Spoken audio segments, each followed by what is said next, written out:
their way out. Sit down, Chief. Sit You down. can make a noise. Sit down, Chief. Thank you. But your military Speaker. Speaker.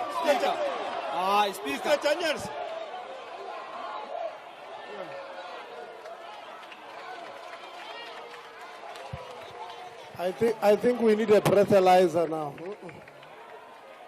Hey, Matata. Over to you, Mr. Lonzi. Commander-in-Chief of the EFF, South Africa is behind you, despite calls from the United States and Elon Musk, who are calling for your sanctions and calling you an international criminal. We want to remind you, President, that even Nelson Mandela was referred to as an international criminal, and only up until 2008 was he released from the terrorist list by the United States. Leaders like Gaddafi, Patrice Lumumba, Kwame Nkrumah, Thomas Sankara from Burkina Faso were all labeled criminals by the West. Stand firm, President. Being a criminal of imperialist forces is a badge of honor for our struggle for the liberation of our people. President Ramaphosa, in the 20th century, Chairman Mao develops and popularizes a concept called a paper tiger.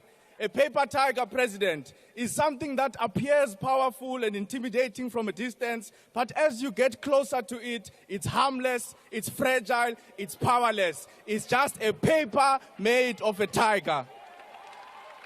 Your State of the Nation address, President, like the 7 you gave before that, reminds us of a paper tiger. You always make bold statements. You appear dangerous from afar, but when we pay closer attention, we see a paper tiger.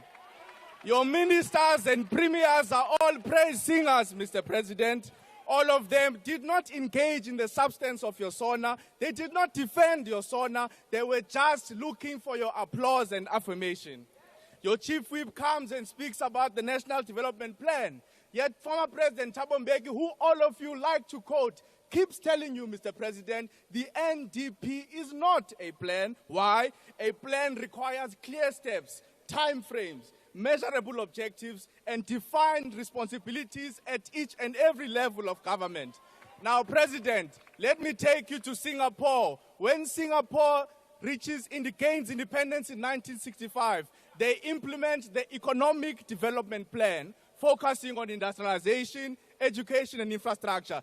This was not just talk, Mr. President. They created a strong manufacturing sector, which we don't have, upskilled their workforce, which you are not doing, and invested in technological innovation, transforming Singapore into one of the world's leading economies in a short space of time. This can't be said about the National Development Front.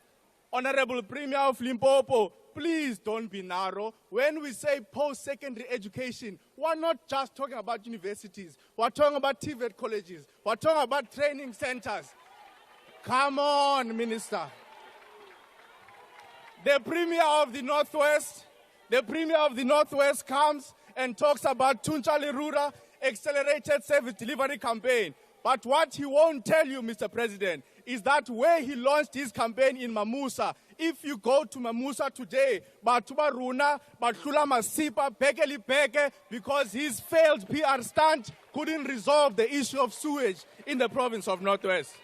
I don't want to even talk about the Minister of Human Settlements. She stands here and claims to have resolved the issue of student accommodation in South Africa. Perhaps she doesn't know, Minister, there's a shortage of over 500,000 beds in South Africa. You don't just resolve it by taking money from VPS and buying yourself a coffee shop.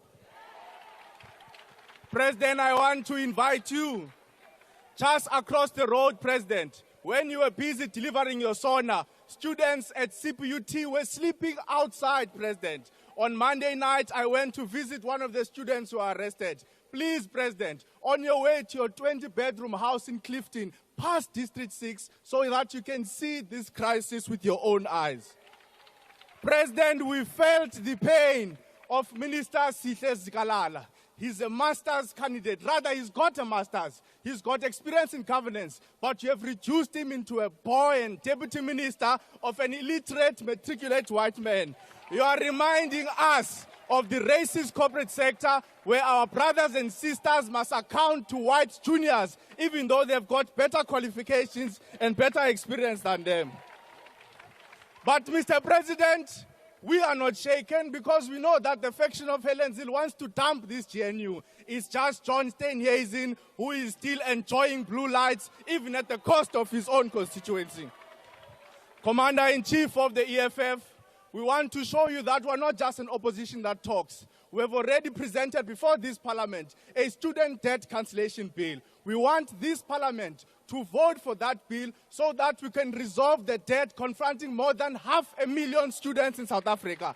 Now, Mr. President, I don't know why you need a bill to give all students their degrees, because these people have Honorable completed Lonzi, all your their time has academic expired. requirements. Why don't you give them their Honorable Lonzi, degrees? your time has expired. We came here to ask you and you said Your we've got time is an up. extra minute for 6 Your time minutes. is up. You gave me 5 minutes here.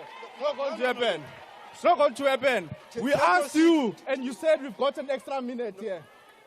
President, Your time is Will you up. please take your President, the simple point we're making, Your time is how up. will these Your time students is up. get employment if you don't want to give them their degrees?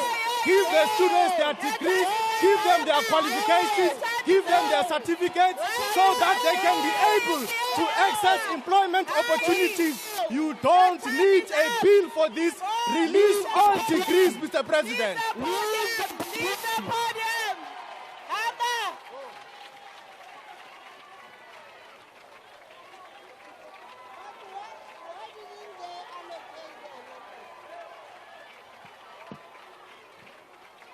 You can't disrespect the presiding officer.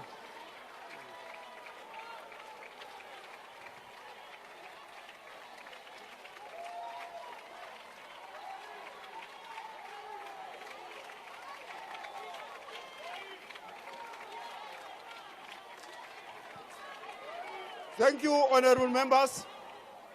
Will you please take your seat? What I want to do now is to bring to the attention of the House Rule 34. Rule 34 is very clear.